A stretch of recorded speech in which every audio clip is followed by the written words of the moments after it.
नमस्कार मु 99 बैच छात्री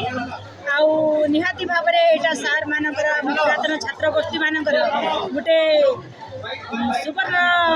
अवसर बोली कहवा जहाँकि आमर एचएम सार आमको अवसर प्रदान कर आसिक यही दिवस आम समस्त सम्मिलित हेबू सार मान सहित एवं समस्त छात्र छात्री से निजर तल बैच हो ना ऊपर बैच हो समस्ते गोटे बंधु मिलन गोटे आमको अवसर मिल पारी रुप्रा अंचल जगन्नाथ उच्च विद्यापीठ रुप्रा गौरव मुहूर्त 36 वर्ष तले अनुष्ठान गढ़ी केवल ये अंचल छात्र छात्री मानक प्रशिक्षित करने से आग को बढ़ाई आते यही अंचल नारी शिक्षा लोकंर उत्साह कम थिला सुविधा नथिला से समय अनुष्ठान गोटे बहुत बड़ उपादान है आम समस्त सम्मुख उपनीत होता समस्त को प्रशिक्षित करार गोटे दायित्व नहीं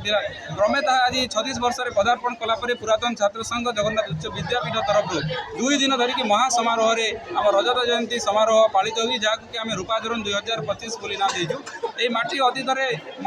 महाकांतार माटीर गोटे अंश विशेष थी जार ना था रौप्यपुर बोली किंवदंतरू आम जहाँ जानूँ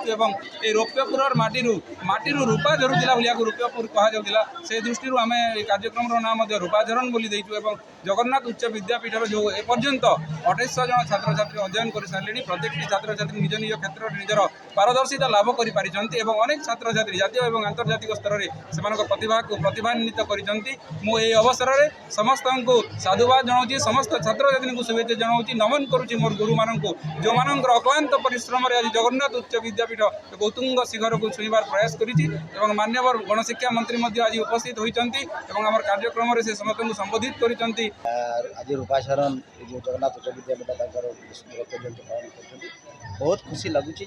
प्राय विभिन्न बैच पुओ झील मैंने सब आई जो मैंने बाहर बाहर आसपाई समस्त भर गोटे उत्साह जना पड़े यहाँ गोटे बहुत बड़ कथा कि आम गाँव में थी गोटे हाईस्कल 25 वर्ष जो पड़ा सी रौप्य जयंती धूमधाम पालन कर उत्साह सहित पालन करमती घटना सब उत्तर पीढ़ी को खराक जोगेब उत्साह देव एवं अनुष्ठान जो लक्ष्य रखी थाए से लक्ष्य हासिल कर अनुष्ठान समर्थ नहीं निश्चित भाव में मोर लगे गर्व आ गौरव विषय मोर ना जोग व्यास भाई एवरेस्ट आरोही तथा अंतर्जातिक पर्वतारोही मुझे सब बेले गर्व करे मोर जगन्नाथ उच्च विद्यालय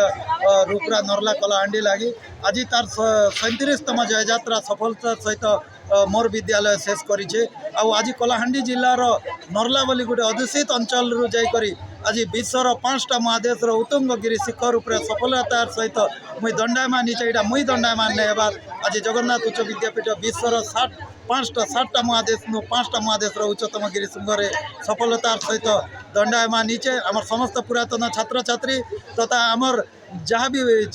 गुरुजन बृंद अच्छा सुधीजन मंडली मोर रूपड़ा गाँ मोर रौप्यपुर माटी मोर कलाहांडीवासी माणिकेश्वरी माटी सबके मुई प्रणाम जनाऊे आज सफलतार जयदाता समस्त